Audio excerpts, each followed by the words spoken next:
초기 때는 거의 비슷해야 된다는 겁니다. 그걸 뭐라고 한다고요? 균형화. 균형화라고 하고요. 상쇄라는 것은 실험의 순서를 바꿔보는 겁니다. 실험의 순서를 바꾸는 거. 자, 여러분들 탁구 같은 거 보시면 어떨까요? 코트 체인지 하잖아요. 치고, 왜냐면 서로가, 맨날 핑계 대잖아. 여기 빛 때문에 잘 안 보여. 핑계 대신다면, 바꿔! 바꿔서도 지면, 그 사람이 지는 거예요. 이해되시겠나요? 그래서 축구 같은 것도 어떻게 되나요? 서로 간에 바꾸는 거잖아요. 그걸 위치를 바꿔보는 것들은 운동의 체인지 코트. 즉, 여러분들 보시면, 음식이 있으면, 첫 번째, 두 번째, 세 번째, 네 번째가 있는데, 첫 번째부터 통일되게 먹어버리면, 앞에 거에 영향을 받으면 뒤에 게 이상해져요. 그 때문에 첫 번째 사람은 1, 2, 3, 4 먹고 그 다음에는 2, 3, 4, 1. 다른 사람은 3, 4, 2, 1 이렇게 먹어봐야 돼요. 그러니까 순서를 바꿔보면서. 그래서 앞에 거에 따라서 영향을 받지 않도록. 이런 것들 이전 효과라고 하거든요. 이전 효과. 앞에 것 때문에 영향을 받는 것들. 이것들을 최소화시키는 것들을 이제 상쇄라고 합니다. 상쇄. 근데 이런 것들이 힘들다. 그럴 경우 이제 무작이라는 방법을 쓰게 됩니다. 앞에 것들은 쉽지 않다. 그러면 무작위라는 것들을 쓰게 되는데 실험 집단과 통제 집단 자체를 무작위로 선정하는 방법 이런 것들을 이제 무작위라고 합니다. 자, 통제하는 방법, 외생변수 통제하는 방법 뭐가 있다고? 첫 번째, 아예 못 들어오게 만드는 제거. 두 번째, 균형화. 실험 집단과 통제 집단을 비슷하게 만드는 균형화. 실험의 순서를 바꿔봐. 이걸 뭐라고 한다고요? 상쇄. 마지막으로 무작위. 무작위. 이것들이 안 된다면 무작위라고 하게 되죠. 이거는 균형화나 상쇄 같은 거는 일반적으로 내가 알고 있다는 거죠. 어느 정도 성격을 알고 있기 때문에 조절하는 거고 이게 안 된다. 그러면 무작위라는 방법을 쓰게 됩니다. 이게 가장 편한데 무작위라서 반드시 좋은 건 아니에요. 반드시 좋은 건 아닙니다. 네. 자, 한번 허위관계, 상쇄와 균형화 예시를 한번 보도록 하겠습니다. 첫 번째, 실험 대상자를 무작위로 선정을 하게 되고요. 다시요. 실험 대상자를 무작위로 선정을 해버리고 실험 순서를 막 바꿔. 그럼 어떻게 되나? 상쇄하고 균형화한 방법을 동시에 쓸 수 있겠죠? 상쇄하고 균형한 방법을 동시에 쓸 수 있겠죠? 균형화는 뭐라고요? 첫 번째, 상쇄는 실험의 순서를 바꾸는 거고 실험자 대상자를 무작위로 선정해버리면 균형화가 되겠죠? 동등하게 선정을 해버리면. 그러시겠죠? 실험 대상자가 다 다른 거예요. 비슷한 성격을 가진 다른 집단으로 보시면 됩니다. 그걸 실험 순서를 바꿔버린다. 그래서 상쇄와 균형화 동시에 쓰실 수 있는 것들이 되고요. 자, 한번 예시를 들어보시면 2014년도 교육감을 보시게 되면 교육감 선거는 저 가나다 순도 아니고요. 정당도 없어요. 그래서 지역구, 강서구나 강서구 안에서는 순서가 똑같지만 강서구와 양천구는 달라요. 순서가. 가나다 순이 아니야. 그다음에 서로 간에 요 안에서는 똑같지만 서로 간에 다르게 순서가 다른 것들은 교호순번제라고 합니다. 교호순번제. 그래서 얘는 균형화가 되겠죠. 상쇄가 되겠죠. 상쇄. 서로 간에 순서를 바꿔버리는 거니까. 그래서 정말로 그 사람의 투표를 하는 거다. 그러니까 우선순위가 아니라 뭐라고요? 사람을 보고 선택할 수 있기 때문에 이거는 뭐라고 된다고요? 상쇄. 상쇄의 효과라고 보시면 되실 것 같아요. 네. 자, 다음에 설명적 조사의 현지 실험과 현지 조사하고 선지 실험인데 실험은 실험 자체를 가둬놓고 가는 거고요. 조사는 실태 조사를 하는 것을 말하게 됩니다. 그다음에 실험실 실험이라는 것은 실험실 아예 가둬놓고 실행을 하는 것들은 실험실 실험이라고 합니다. 실험실 실험. 자, 여기서 다 필요한 거는 중요한 거는 외적 타당도와 내적 타당도. 이게 슬슬 어려운 부분. 내적 타당도와 외적 타당도에 대해서 구체적으로 좀 설명을 드리도록 하겠습니다. 앞에 여기까지는 별로 그렇게 어려운 부분은 아니고요. 내적 타당도, 외적 타당도가 중요한 부분 한번 살펴보도록 하겠습니다. 자, 타당도는 뭐라고 말씀드렸나요? 타당도는 뭐라고 말씀드렸나요? 그렇죠. 측정하고자 하는 것을 정확하게 측정했느냐. 뭐라고요? 측정하고자 하는 것을 정확하게 측정했느냐. 근데 이 타당도를 보기 위해서는 설계상에 어떻게 타당도를 확보할 거냐. 다시 뭐라고요? 설계상으로 타당도는 어떻게 확보할 거냐. 그래서 외적 타당도와 내적 타당도 구분이 되는데요. 내적은 쉽게 말하면 안에서, 외적 타당도는 밖으로 이렇게 보시면 되는데요. 내적 타당도라는 것은 안에서 진짜 안쪽 인과관계를 잘 할 수 있느냐, 외적 타당도는 밖으로 대표할 수 있느냐, 이것들을 외적 타당도로 혹은 내적 타당도로 갑니다. 자, 다시 한번 보도록 하겠습니다. 다시 설명드릴게요. 내적 타당도를 높이려면 실험실에 가둬놓고 아침부터 철저하게 측정을 하게 되면 내적 타당도는 높아지겠죠. 똑같이 아침 7시에 기상시키고, 한쪽에 운동시키고, 똑같이 운동시키고, 밥 먹고, 이런 거 똑같이 시키면, 내적 타당도는 높아지겠죠. 그렇죠? 이게 정말로 원인이라는 것을 알 수 있겠죠. 하지만, 정말 똑같이 아침 7시에 일어나고, 현실적으로 가능해요? 또 똑같이 7시에 일어나고, 똑같이 밥 먹고, 그게 가능합니까? 그게 불가능해. 그게 뭐가 된다고요? 외적 타당도라고 합니다. 이거는 일반화 정도. 그다음에 내적 타당도는 뭐라고 한다고요? 인과관계를 잘 밝힐 수 있느냐. 네. 다시 설명드리겠습니다. 다시요. 타당도라는 것은 내가 측정하고자 하는 것을 얼마큼 정확하게 측정했느냐인데, 설계상에 내적 타당도와 외적 타당도를 확보해야 되는데, 일반적으로 일정한 기준은 맞춰줘야 돼요. 일정한 기준으로 외적 타당도와 내적 타당도를 일정한 기준 이상은 높여야 돼요. 일정한 기준을 높여야 되는데, 이 두 개들을 모두 다 높이기는 현실적으로 매우 힘들어요. 그러니까 일정한 기준은 충족시키고 내적을 높일 거냐 외적을 높일 거냐를 선택하게 됩니다. 물론 두 개 다 높이는 게 가장 좋지만 두 개 다 높이가 현실적으로 힘들기 때문에 일정한 기준을 맞추고 내적을 높일 거냐 외적을 높일 거냐를 선택하게 됩니다. 자, 내적 타당도는 뭐가 된다고요? 철저하게 가둬놓고 진행을 하게 된다면 내적 타당도가 높아지겠죠. 인과관계를 잘 밝힐 수 있단 말이에요. 하지만 너무 내적 타당도를 높이면 어떻게 된다고요? 외적 타당도가 상대적으로 떨어지게 돼요. 이 두 가지를 동시에 높이기가 현실적으로 매우 힘들기 때문에.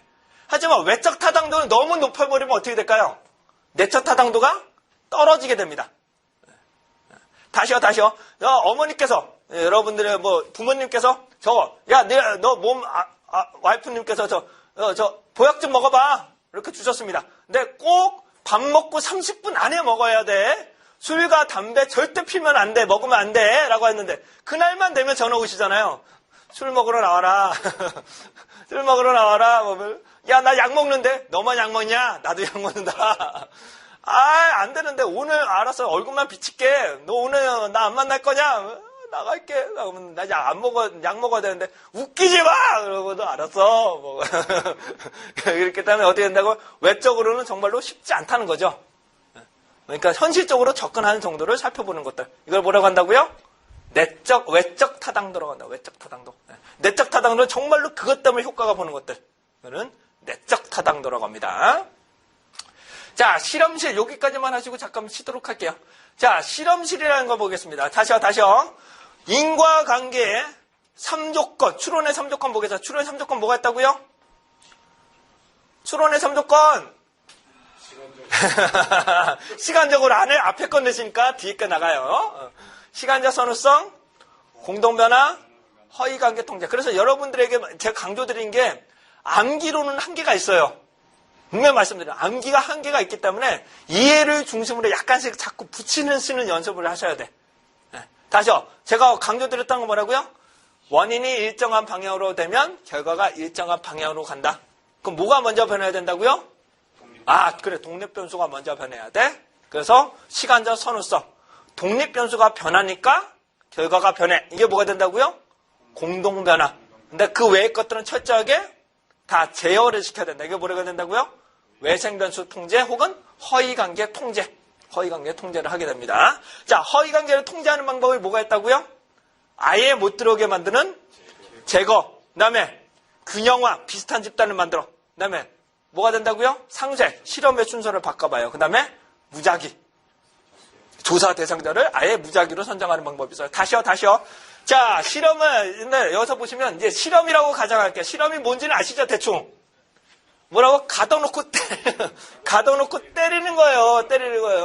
뭐라고요? 가둬놓는다는 건 뭐예요? 가둬놓는다는 게 뭔가요? 의미로. 가둬놓는다는 거는 아예 못 들어오게 만드는 제거를 시키는 거예요. 아예 못 들어오게 만드는 제거를 시키는 거예요. 근데 한 사람만 계속 때려. 그 뭐라고? 한쪽에만 가는 거죠. 그쵸? 한쪽에만 가는 거야. 그렇기 때문에. 근데 비슷한 집단을 선정해야 돼. 그래서 정말 이것 때문에 얘가 성격이 좋아지는지 나빠지는지 확인하는 과정. 자, 제가 보면은, 진짜 테스트를 한 실험 결과가 있었는데, 토끼를 대상으로 실험한 게 있었습니다. 토끼를 대상으로. 그래서 해보니까 웃으면서 막 욕하는 게 정말 효과가 있느냐 없느냐를 테스트 해봤대요. 웃으면서 야 이거 그러면 얘가 스트레스 받느냐 안 받느냐 진짜 이쪽은 그대로 놓고 근데 웃으면서 하니까 진짜 얘가 스트레스 진짜 많이 받는데요. 결과가 웃으면서 하는데 많이 글을 보면 얘가 스트레스 받는 거라 그러면 어떻게 된다고요? 비슷한 집단을 만들어 놓고 한쪽에만 때린단 말이에요. 한쪽에만. 그래서 균형화, 그다음에 상쇄, 실험을 바꿔보기도 하고 이런 것들을 보실 수 있겠습니다. 그다음에 실험실을 보시게 되면 독립변수 조작, 외생변수 통제, 실험 대상의 무작위 이렇게 되는데요. 자, 여러 가지 인과관계를 밝히는 다양한 방법 중에 실험 방법을 쓰게 된다면 인과관계는 보다 잘 더 명확하게 밝힐 수 있습니다. 자, 그렇다면 내적 타당도가 높을 거예요? 외적 타당도가 높은 건가요? 실험이라면. 내적이 높아요? 외적이 높아요? 내적. 즉, 정말로 그것 때문에 됐다고 확인할 수 있는 것들은 뭐라고 된다고요? 실험이 되는 거예요. 실험실을 하게 됩니다. 그래서 첫 번째, 독립변수 조작, 외생변수 통제, 실험 대상의 무작위라고 되어 있는데요. 여기서 말하는 독립변수 조작입니다. 여기서 말하는 독립변수 조작이라는 것은 독립변수를 가공한다는 게 아니라 내가 몇 번, 즉 500mg을 줄 거냐, 1kg를 줄 거냐 내가 선택하는 거예요. 이걸 뭐라고 하는 독립변수 조작이라고 합니다. 조작이 나쁜 게 아니라 내가 컨트롤 계량화를 만드는 것들을 조작이라고 합니다. 조작적 정의 기억나시나요? 조작적 정의 기억나세요? 추장님, 내가 몇 개를 줄 거냐? 몇 개를 줄 거냐? 정확한 만든 것들 뭐라고 한다고요? 독립변수 조작. 독립변수 조작이에요. 그러니까 얘가 실험을 가하는 것들, 양을 조정하는 것들을 독립변수 조작이라고 보시면 되고요. 외생변수 통제는 아예 못 들어오게 뭐라고요? 아예 못 들어오게 만드는 방법. 그다음에 실험 대상 자체를 아예 무작위로 선정하는 방법도 하나의 방법으로 보여질 수 있겠습니다. 자, 허위 관계하고 얘는 좀 달라요. 다시 뭐라고요? 허위 관계는 뭐라고 된다고요? 첫 번째, 아예 못 들게 만드는 제거, 그다음에 실험 집단과 통제 집단을 만드는 균형화. 그러니까 암기하지 마시라. 실험 집단과 통제 집단은 비슷하게 선정을 해야 될 거 아니에요. 다시 체급승으로 50kg급하고 80kg급하고 같이 테스트하면 돼야 안 돼요. 어떻게 돼요? 이게 말이 안 되지. 어떻게 된다고요? 비슷한 집단끼리 만들어야 돼요. 비슷한 집단끼리. 그래서 50kg는 50kg까지 만드는 건 뭐라고 한다고요? 균형화. 실험의 순서를 바꿔보는 거야. 실험은. 음식을 먹을 때 서로 간에 밥을 먼저 먹고 국을 먹고 이 사람은 국을 먼저 먹고 밥을 먹고 그래서 어떤 게 더 맛이 더 효과가 좋은지를 확인하는 방법. 이런 것들을 상쇄. 그다음에 이게 현실적으로 힘들다. 그러면 이거 자체는 무작위로 돌려버리는 거예요. 무작위로.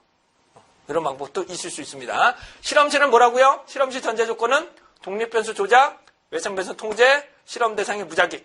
네, 많은 분들이 외생변수 통제에 무작위가 들어가기 때문에 이거 왜 넣나요? 그렇게까지 머리 하시면 머리가 터져. 그러니까 적당한 수준에서만 보세요. 아시겠죠? 너무 깊게 보시면 여러분들이 이게 열리시는 순간 이제 안 다쳐요. 머리가 열리는 순간 이제 안 다쳐. 그래서 적당한 수준에서 넣으셔야 돼요. 아시겠죠? 네? 곱하기 아시잖아요. 곱하기도 모르는 사람이 와가지고 더하기도 모르는 사람이 와가지고 곱하기 좀 풀어달라 그러면 이것들이 말이야 이씨. 그럼 마음이 아픈단 말이에요. 그러니까 적당한 수준에서 하나씩 쌓으시면 됩니다. 적당하게. 그리고 시험은 요 정도만 쓰시면 제가 해보니까 너무 열심히 하시면 여러분의 생각이 막 동떨어지게 나와. 그럼 점수가 더 떨어집니다. 더 떨어지니까는 적당한 경계선으로만 공부하시면 점수는 괜찮아요. 60점 이상, 70점까지는 충분히 가능합니다. 너무 욕심 부리지 마세요. 이것뿐만 아니고 다른 과목도 많이 하셔야 되기 때문에. 반복은 하셔야 됩니다. 반복은. 네. 잠깐만, 그러시고. 네, 여기까지만 10분 정도 쉬시고.